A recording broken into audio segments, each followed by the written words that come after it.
Welcome to another episode of Field Phone Ops. Today's episode we're going to look at two SB-22 switchboards stacked and how to operate them.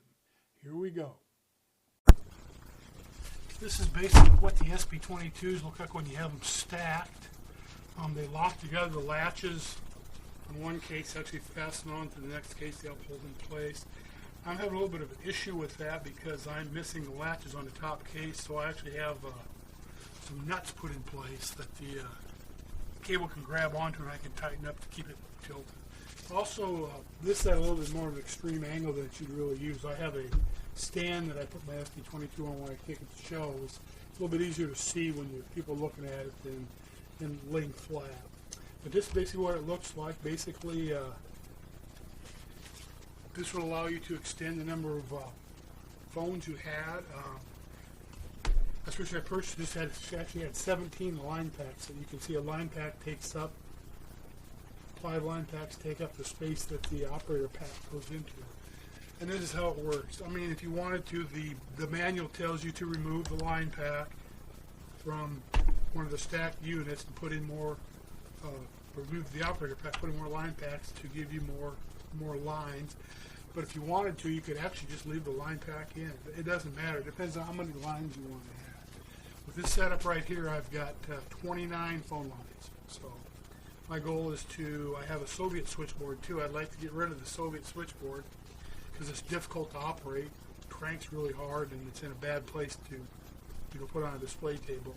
And go with this and just hook everything up to one. So that's the goal.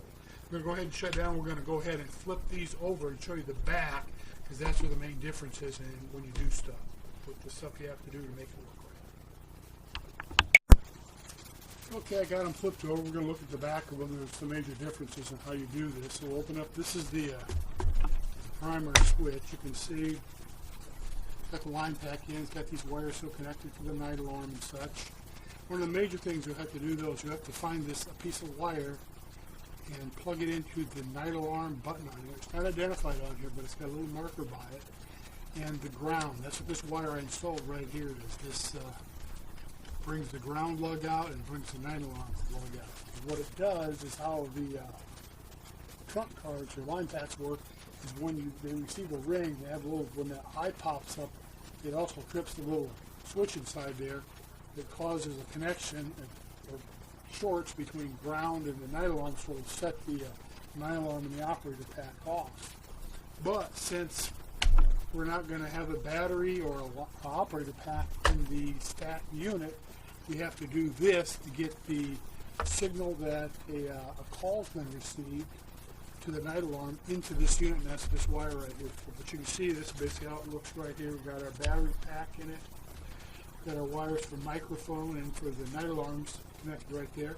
I also, the black wire, you can't see it, it's connected to the grounding lug, and the yellow wire is actually plugged into the binding post for night alarm. Go ahead and shut this one up, open this one up now. Now this is the one that's going to be stacked, so there's some real noticeable differences. First of all, there's no battery pack. This showed up without a battery pack or any mounting stuff, so I just left it out. And also the thing to remember is these old identifiers right here, battery, night alarm, battery mic, those are now 13, 14, 15, 16, 17 terminals. So you'll just wire right on here like you normally would to make a connection with a piece of field wire. And then also on this one I've got the black wire connected to the ground lug and the yellow wire connected to the night alarm binding post. This way, when the phone, a line pack is rung, it'll trip the night alarm relay inside the line pack, which in turn will short this together, and you'll get an actual ring indicator. You'll get a ring, you'll get an alarm for night alarm. So basically you'll see the eye drop, turn to white, then you'll hear or see the night alarm light or buzzer. Another thing remember I discovered on this, if you happen to have a line pack that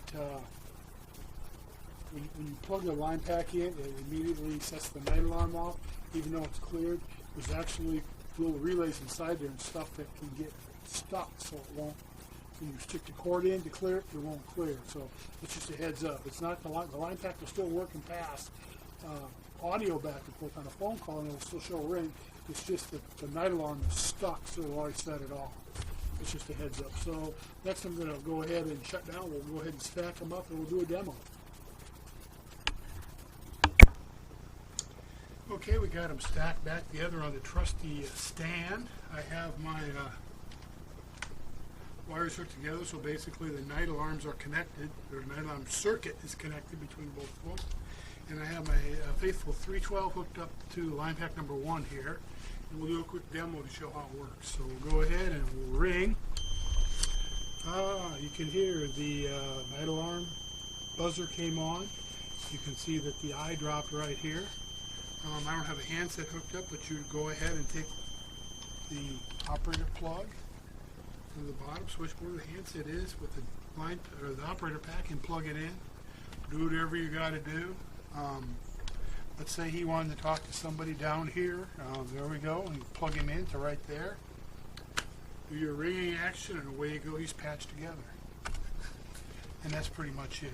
Like I said, why would you want to do this? Well, if you wanted to, have more phone lines, I'm going to do it for my demos. And like I said, if you really want to, if you had your buddy comes over with his SB-22, you don't have to take the line pack out. The only reason to do that is so they can add 5 additional cards inside here. This will still work with my trunk card. I don't have my dialer running over. My trunk card's right here. My dialer will still fit over all this stuff right here. So if you wanted to go ahead and make a trunk call and a dial call and patch it to one of these phones, you could go ahead and do that.